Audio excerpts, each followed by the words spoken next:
Ei, dor, eu não te escuto mais. Você... Ninguém sabe? Aqui pode cantar, não pode? Ei, medo, eu não te escuto mais. Por quê? Gente, que povo tímido. O refrão todo mundo sabe, quer ver? E se quiser saber pra onde eu vou, pra onde tenha sol, é pra lá que eu vou. E se quiser saber pra onde eu vou, pra onde tenha sol.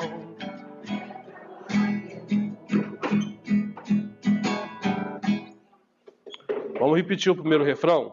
O que fala o primeiro refrão? Já esqueceram? Meu Deus. Não precisa cantar não, só fala. Fala comigo, gente, por favor. O que diz o primeiro refrão? Ei, dor, eu não te escuto mais. Você não me leva a nada. Porque você não me leva a nada. Ele dá pergunta e responde, é uma retórica. Então vamos lá. Ei, dor, eu não te escuto mais. Legal essa letra, não é, gente? Sim ou não? Sim. Massa, eu acho ela massa essa letra, profunda. Mexe com você, te diz alguma coisa? Você concorda então, né? Por isso que a gente está reencarnado. Porque se a gente tivesse ouvido a dor, talvez não voltaria mais à Terra. Por não escutar a dor, a gente está aqui hoje nessa palestra. O poeta tem a licença literária para falar o que ele quiser, mas é importante refletir. Ei, dor, eu não te escuto mais, você não me leva a nada. A dor leva, gente, leva ao aprendizado, à transformação, e um dos males nossos é que a gente tem preguiça de pensar. Por isso que a gente vê coisas de meio segundo, 1 minuto, meio segundo é muito forte, né? De 1 minuto, porque a gente não tem tempo. Porque a gente tem que se ocupar do celular no centro espírita, no tempo religioso, no trânsito. Eu digo que o celular não é de à toa que a origem dele é de célula. O celular é uma célula a mais agregada ao nosso corpo, a gente não fica mais sem. E as 3 últimas palavras de celular vêm de lar. O lar e as palavras prefixais do celular vêm de cela ou célula. A gente se prendeu nessa célula. Então, é uma célula que nós agregamos ao nosso corpo, que daqui a pouco a gente vai pôr o chip não mais no celular, mas dentro de nós. Os filmes de ficção já trazem isso. Se você lê Tormentos da Obsessão de Divaldo Franco, você vai ver que já existem chips instalados na nossa memória para nos conduzir. O Livro dos Espíritos diz que os espíritos mais nos conduzem do que nós somos responsáveis ou nos conduzimos. Então vamos traduzir para um chip. Daqui a pouco, muitos de nós já temos esses chips. Olha para você, preso ao celular, preso ao pensamento de raiva, ao pensamento de mágoa, de ressentimento. Eles instalaram e você obedece, condicionado. Aí eu falei da letra, muita gente concordou. Opa, peraí, deixa eu pensar. A filosofia estoica veio antes de Cristo, e o cristianismo bebe da filosofia estoica, e lá está propondo pensar. Não sofremos pelo mal em si, mas como nós o interpretamos, como nós olhamos para o que nos acontece. A proposta é que nós façamos pergunta, a gente busca respostas. E muita gente busca o consultório não para fazer pergunta, mas para buscar alguém para cuidar dele. No consultório a gente não trabalha a cura, mas a gente cuida para que você encontre a própria cura. Porque se outra pessoa encontra a sua cura, você adoece de novo. Se você sabe o caminho da cura, você não vai precisar depender de algo ou de alguém. Mas você vai precisar que alguém pegue na sua mão até você ficar de pé. Até você conseguir andar mesmo sem ver para onde está indo. Até você descobrir. Ou do que adianta ter olhos se a mente é cega. Baseado no capítulo 11, segundo o Espiritismo, ama o teu próximo. Essa é a proposta. Mas, esse mais é para você pensar. É para você olhar. Antes disso, ame a si mesmo. Mas aí a gente pergunta, o que é o amor? Aí um poeta português intitulado como Camões diz, o amor é o fogo que arde sem se ver, é ferida que dói e não se sente. É solitário andar por entre a gente. É só o amor. É só o amor. Aí Renato Russo vai e faz a música para a gente poder pensar mais. Ainda que eu falasse a língua dos homens e falasse a língua dos anjos, sem amor eu nada seria. Vamos parar por aqui, senão nós vamos ter que cobrar o cover.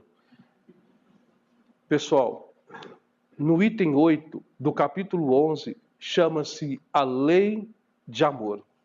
Só compreende o amor quem compreende a lei. E só estar na lei quem ama. E só ama quem consegue estar na lei. Ida e volta. Lá ele diz o seguinte: o amor, no início, ele era primitivo. Mais evoluído, ele desenvolve sensação e corrompido. Depois, quando ele desenvolve as emoções, o sentimento, aí ele fica sublime. Aí a gente vai filosofar agora, lá no século XIX, com Leon Denis, no seu livro Problema do Ser, Destino e da Dor, onde ele disse: o princípio inteligente dorme no mineral, sonha no vegetal, agita-se no animal e pensa no homem. É a evolução do princípio inteligente. No mineral ele dorme, é frio. No vegetal ele tem a sensação e podemos começar a desenvolver a ideia do sistema nervoso central. No animal ele desenvolve um instinto, agita-se, protege, mata se preciso for e para sobreviver. Depois ele fica bípedes, diminuem-se os pelos, diminui a arcada dentária, aumenta aqui a caixa craniana e desenvolve o córtex cerebral e lá surge a razão, o conflito, ser ou não ser, segundo William Shakespeare em Hamlet. A gente vai desenvolvendo isso e a gente começa então a desenvolver essa evolução do primitivismo, da sensação, da razão e a emoção. É o lugar que a gente está desenvolvendo hoje. A nossa emoção, ela oscila muito. Hoje eu quero, hoje eu estou em dúvida, amanhã já não quero, depois eu quero. E nesse desenvolver das emoções, na psicanálise a gente chama a emoção de um conjunto de afetos. E aí a gente vai desenvolvendo quais esses afetos que nós tivemos. Agora a gente vai pegar um pouco de Winnicott. É um psicanalista inglês que vai falar para nós sobre desde lá do feto. Então eu vou parafrasear o Winnicott, trazendo aqui para o Goiás, para o Cerrado.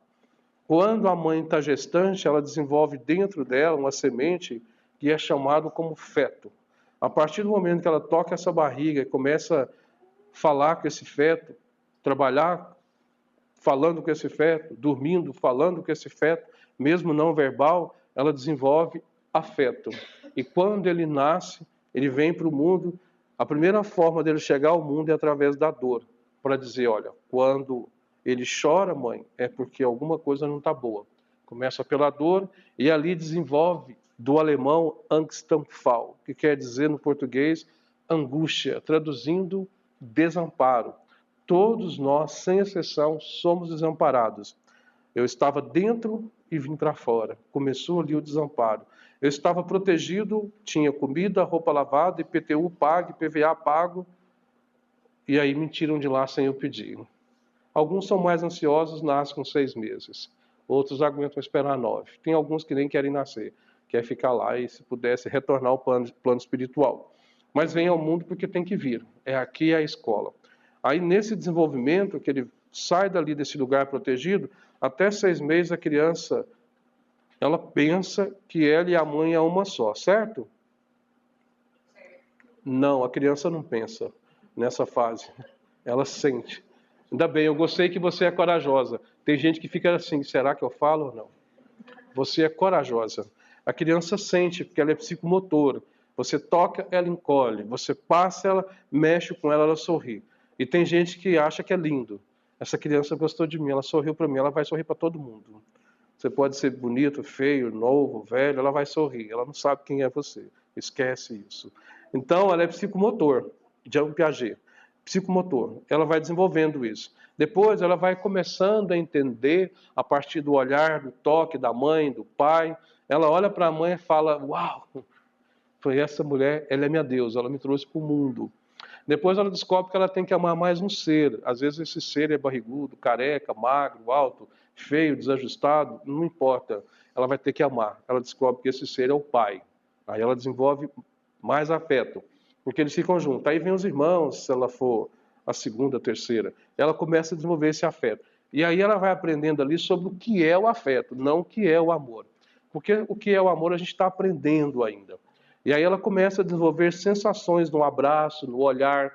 Os pais que são frios, que ainda estão lá no mineral, lá no princípio, lá atrás, eles não têm muito toque com a criança, muito toque com o filho, ele mantém distância. Essa criança vai aprender que amar, que ter afeto, que sentir é manter distância. São aquelas pessoas que não gostam muito de aproximação, que não gostam que pega na mão, que não gosta de abraçar, que não gosta que chega muito perto, querem e desenvolvem alguns transtornos, que esses transtornos desenvolvem a distância, que a pessoa não aproxime muito, como algumas pessoas, como o autismo.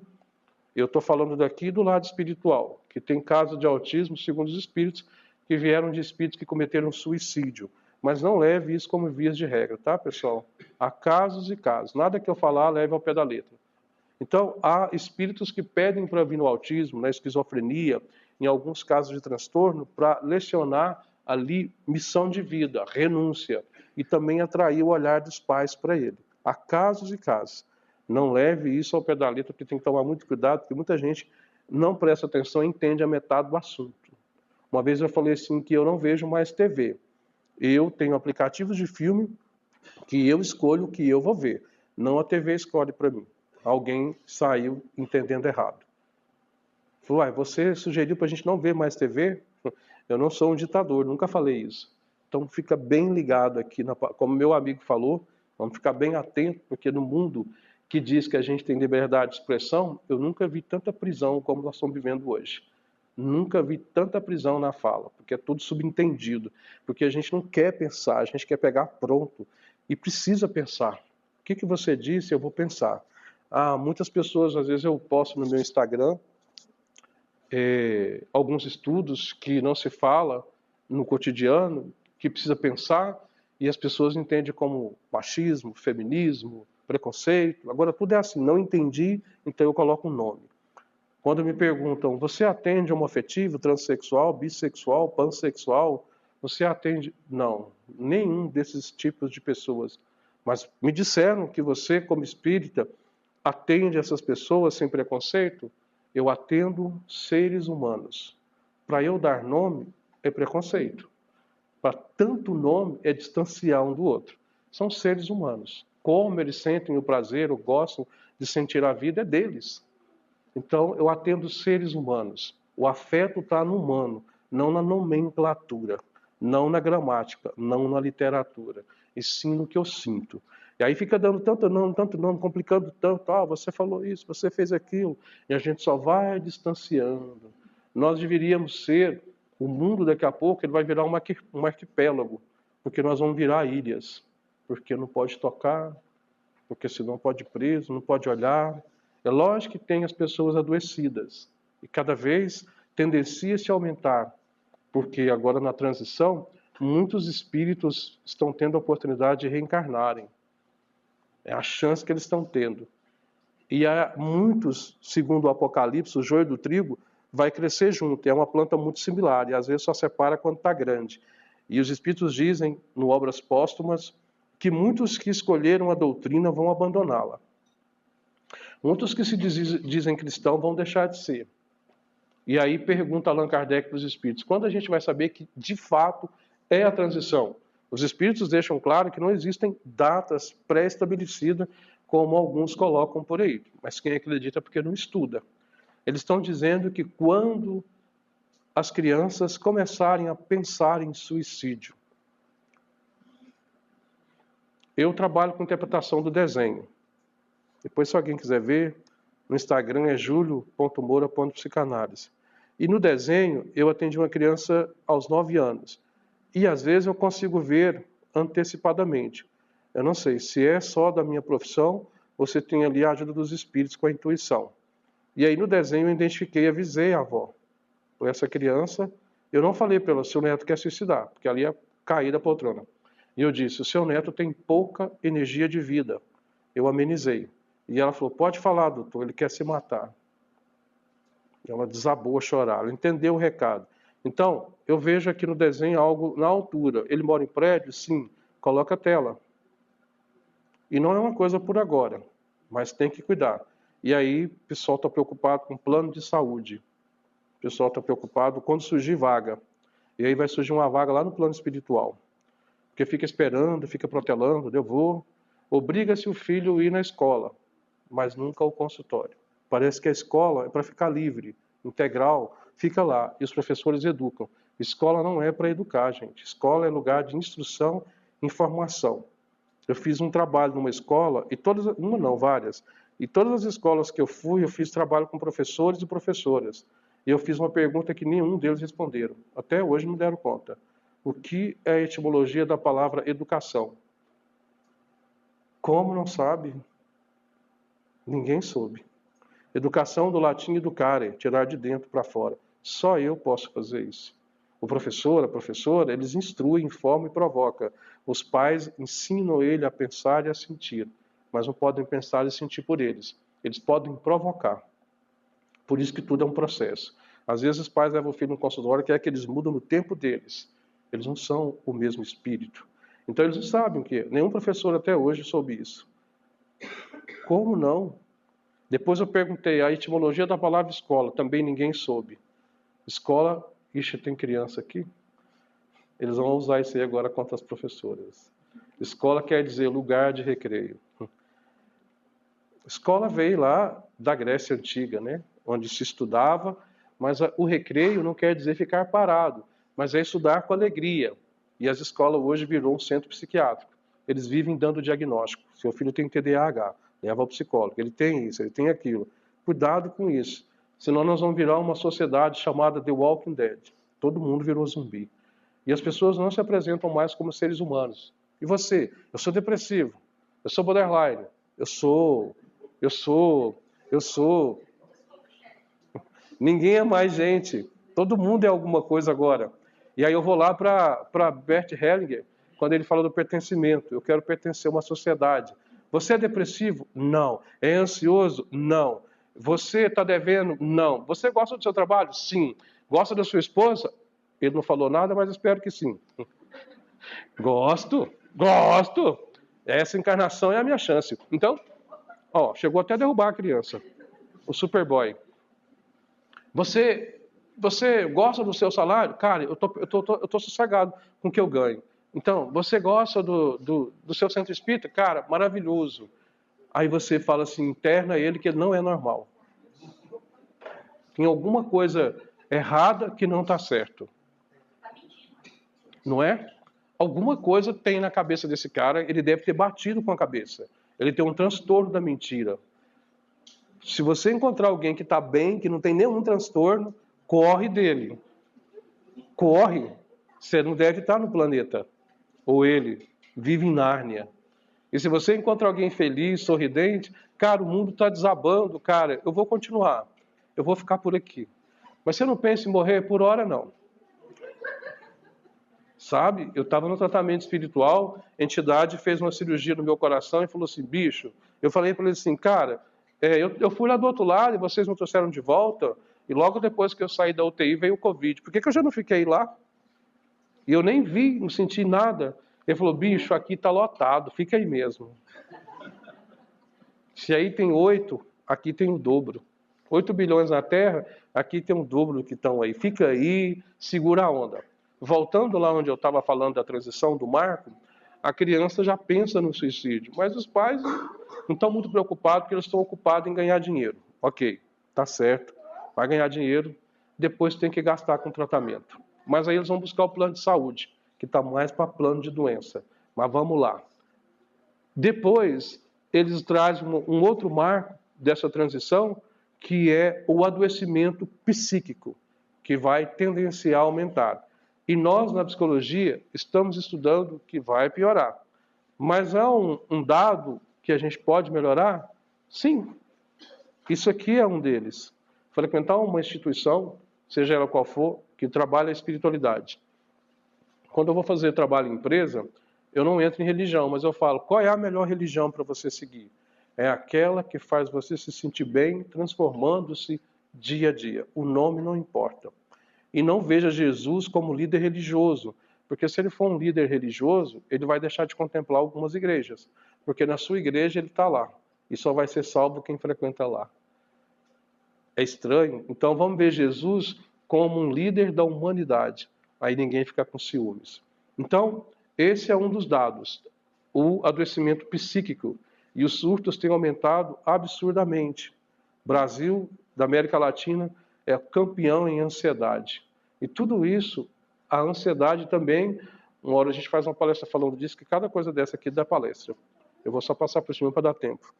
A ansiedade, ela tendencia a aumentar porque a gente não consegue viver no tempo presente. Às vezes eu estou aqui na palestra, mas já estou pensando no final se vai rolar um pão de queijo. Porque a primeira vez que eu vim nessa casa rolou um pão de queijo. Então, eu estou fazendo uma brincadeira, né? Quando tem a pessoa, nossa, vai ter um lanche, às vezes a gente já entra na casa pensando assim, qual será, que hora que vai acabar a palestra? Uma paciente chegou para mim no consultório e disse assim, cara, eu quero fazer um tratamento assim, que eu quero sair daqui boa. Eu falei, depende de você, minha parte eu vou fazer. Aí ela falou assim, quando termina? Eu falei assim, já terminou. Ela, como assim? Já terminou, já recebeu alta, pode ir. A porta está aberta. Pessoal, a gente tem que viver processo e a gente quer respostas. Aí eu falei no começo, faz a pergunta, a gente quer resposta. Aí você vai no centro, principalmente se for um banda, que facilita, né? A entidade está ali à disposição. Eu vou ou não vou casar esse ano? Para a pessoa é uma necessidade. E a entidade vai dar algumas mensagens ali costurando. Outros vão dizer, estou doido para separar daquele estrupício, será que eu vou conseguir? Me ajuda? E depois a gente fala assim, então, você acha que ele me ama? E na Umbanda tem muitos espíritos à disposição para ajudar mesmo, eles querem ajudar. E a gente fica ali, esperando respostas. Mas já pensou se nós fizéssemos as perguntas, será que eu estou fazendo a minha parte? Será que eu estou transformando-me?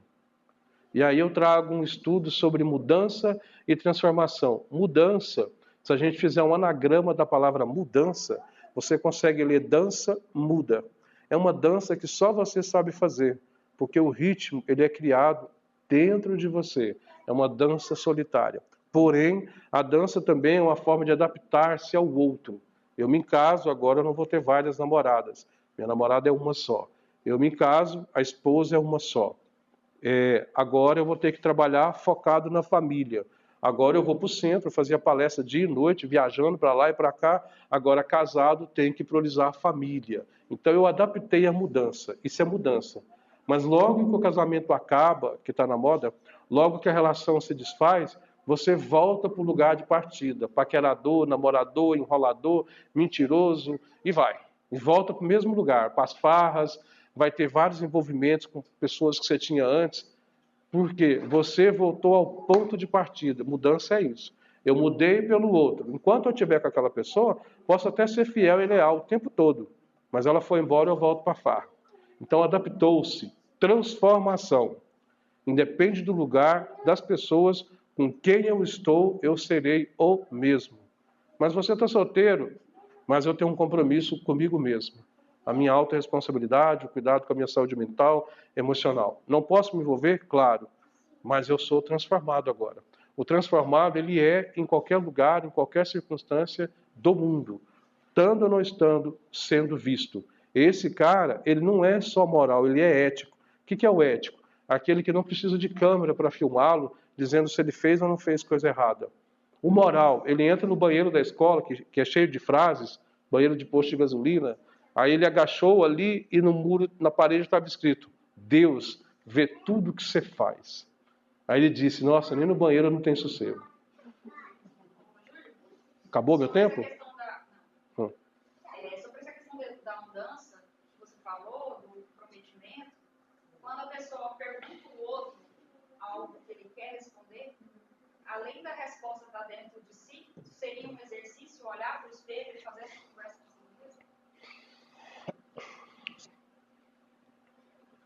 Porque ao invés de eu ficar buscando no outro essa resposta, se eu tiver essa dificuldade de achar essa resposta em mim, no exercício de orar para o espelho e conversar comigo mesmo, seria Então, é que na verdade eu acabei de dizer, né? A gente não quer viver processo, a resposta quer dizer que é o quê? Eu quero já chegar no resultado, eu não preciso pensar.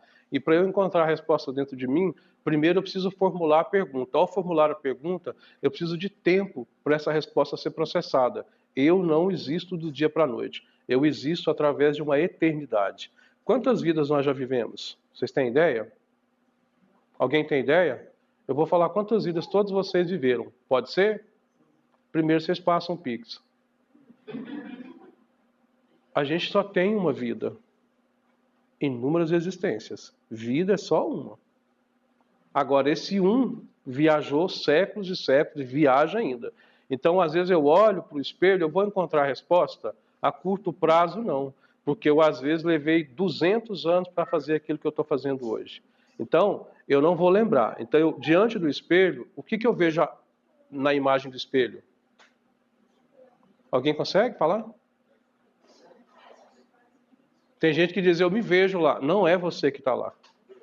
É só o reflexo. É uma ideia do que pode vir a ser você. Ou não. Estar você. É algo que eu olho para o espelho, eu vou encontrar a resposta. Eu vou falar comigo mesmo. Machado de Assis, no livro Belos Contos, escreve: mente vazia, tudo mentira. Não tem nada disso escrito lá. Isso prova que vocês não leram.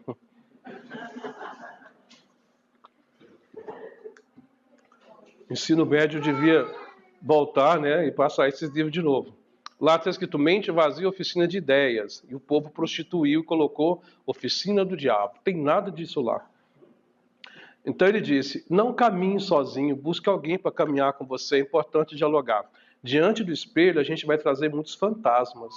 Então é bom levar para o terapeuta, levar para alguém que você confia.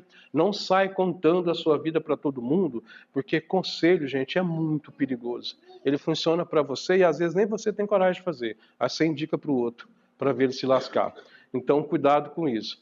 Pergunta, por que eu passo pelo que eu passo? Então vamos voltar lá no Obras Póstumas para a gente ir para o tema, para ir afiando ele.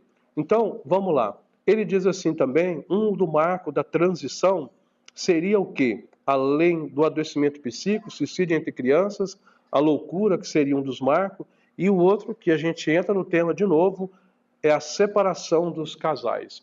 O número do divórcio vai aumentar muito, e está acontecendo muito isso, mas muito mesmo. Então, lá o capítulo fala assim, no início, primitivo, depois o instinto. No instinto de preservação da espécie. Freud, na psicanálise, vai dizer que a libido está ligada ao desejo. E o que é o desejo para Freud? É a pulsão ou a compulsão que está ligado ao instinto de realizar o seu desejo, que gera a pulsão pela compulsão da comida, do sexo, do trabalho, do dinheiro, da violência, tudo em excesso, e que gera a perversidade. E ele fala do neurótico, que somos todos. É aquele que deseja, pensa, imagina, mas não faz. Por causa da religião, por causa da ética, por causa do princípio, por causa da família. Ele fica neurótico. Ele fica ali segurando. E isso vai adoecendo, criando trauma, sintomas adoecidos que vai aparecendo no inconsciente e que derrama quando você dorme, porque o ego descansa. Quando você dorme, o inconsciente toma conta e derrama lamas, que você chama de quê? Pesadelo. Nossa, eu tive um sonho assim que sem pé, sem cabeça. Você que pensa. Tem toda uma história construída, desconstruída. Aí vem tudo. Para Freud, o inconsciente a partir do ventre. Para o espírito Joana de Ângeles, no seu livro Autodescobrimento, uma busca interior, despertar do espírito, ser consciente, o homem integral, amor imbatível, amor, é o inconsciente do perispírito de outras vidas que está derramando. E a gente não sabe por quê. A partir do momento em que eu me desdobro do corpo físico, quando eu durmo, o meu sonho fica colorido, aí eu estou em desdobramento do corpo físico. Preto e branco é o meu inconsciente físico. Aí eu me desdobro no colorido, quando está colorido o sonho, eu já vivi aquilo, estou vivendo e poderei viver. Livro dos Espíritos. A gente vai poder entender isso aí um pouco mais. Agora, voltando para as histórias do casamento, quando ele fala do divórcio, o nosso desejo, a nossa libido, pode estar desenvolvida não só na área sexual, mas no trabalho, na religião, na música, na poética, na criação, na psicografia, na incorporação, no trabalho mediúnico, está ali a nossa energia sexual, que é a energia criadora, ao que muita gente pensa no vulgar termo somente sexo anatômico. Não, é energia criadora, que também destrói. E essa energia criadora está perdendo um pouco o rumo. Aí a gente volta para Arispo de Cirene, um filósofo que veio no ano 6 a.C., trazendo uma filosofia chamada hedonismo, que é o prazer até a exaustão, não importa com quem. Aí as pessoas tornar-se-ão objetos um do outro, para lograr o prazer. Sujeitar-se ao outro, para que ele também sinta prazer. Agora a gente está na proposta de prazer a todo custo. Todo mundo tem que ser feliz, e é rápido. Eu vou te ensinar 3 passos para você ser feliz. Eu acho impressionante quem acredita nisso. 5 passos para você ficar rico. Napoleão Hill lançou um livro que são 23 perguntas. Se você fizer, você fica rico.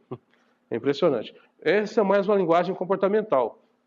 Então, eles vão dando. Você tem que ser feliz, você tem que ter prazer a todo custo. Você tem. A nossa mente enche de contas, de dívidas. Eu tenho que dar conta. Eu tenho que ter aquele carro, eu tenho que ter aquela casa, eu tenho que ter aquele corpo. Quem me segue já deve ter visto lives, eu faço com profissionais da estética, elas me chamam para falar, elas falam da beleza externa e eu falo do trabalho interno. Está lá, no Instagram. É um grande desafio, porque elas pedem para eu falar e eu digo, muitas estética externa é para fugir do que está desconstruído internamente. Não que um faz mal para o outro, desde que eu cuidar da minha beleza externa não seja uma fuga do bruxo ou da bruxa que está guardado em mim. Então, a gente está fazendo muita fuga. Isso assim é para acabar? Tá. A gente está fazendo muita fuga. E o casamento, então vamos correr para fechar aqui. O casamento pode ser uma fuga dos pais, uma fuga da mãe, uma fuga de ter que lavar o banheiro, de ter que arrumar a casa, ou para ter a minha própria casa, ou a minha própria grana, e para poder fazer aquela estética que eu quero, ou o homem, arrumar uma outra mãe para ele viver. Há muitas fugas que no processo terapêutico a gente descobre, que você nem sonha. Há muitos que projetam assim na mãe. Mãe, eu vi as meninas, eu vi o seu sofrimento com meu pai, eu sinto muito a sua dor, eu sofro muito com você. E para provar que eu amo tanto, mas tanto, que eu vou dilacerar o meu corpo para ver se eu alcanço a minha alma e faço ela sofrer como a sua sofreu. Aí arruma um dito cujo, um estupício de um capeta do homem que se parece com o capeta do pai. Essa é a sensação de pertencer. Aí ela segue direitinho o 4º mandamento. Qual que é o 4º mandamento?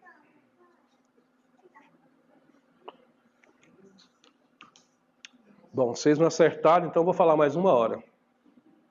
Honrai vosso pai e vossa mãe. Aí honrem tudo. Honrar o pai e a mãe não é honrar a doença do pai e nem da mãe. Aí você diz, então a culpa é dos pais? Não. A responsabilidade, sim. A gente é culpado quando a gente sabe que está errado. Aí é culpado. Quando não sei, eu cometi um erro. É diferente. Aí eu sei que fumar faz mal. Eu continuo fumando, culpa. Responde por ela. Então é diferente. Aí a partir do momento que eu faço o homem em relação à mulher, à mãe. A partir do momento que eu faço essas transferências, eu me adoeço. E aí, pessoal, eu tenho recebido muito casal, eu atendo um num horário e o marido no outro. No final do mês eu ponho eles juntos. Muitos mudaram de ideia e não vão se separar mais. Outros já estavam separados antes de se casarem. André Luiz, Nosso Lar, diz: esmagadora maioria das pessoas reencarnadas no mundo, os casamentos são de provas. Minoria por amor. Raríssimos. E uma outra é por fraternidade, onde você casa para ajudar a cuidar do filho que é de outro ou de outra. Então, não adianta a gente se casar pensando em salvar o outro. Não pensa isso. Você não veio para isso. Você veio para dividir o espaço com o outro. Evangelho segundo o Espiritismo, capítulo 7, item 7, o dever. O meu espaço termina onde começa o espaço do outro. E nós só vamos evoluir junto com o outro. Lá no Evangelho diz assim, ó, o amor, ele está no embrião, desenvolvendo. E quando a gente vai para o casamento, o amor ainda é embrião. Ele está sendo gerado. E olha que começa, acaba a paixão, diminui o tesão e outras situações da relação, hora que vai diminuindo e hora de começar o amor, a gente separa. O amor é suportar o outro. Suportar vem de quê?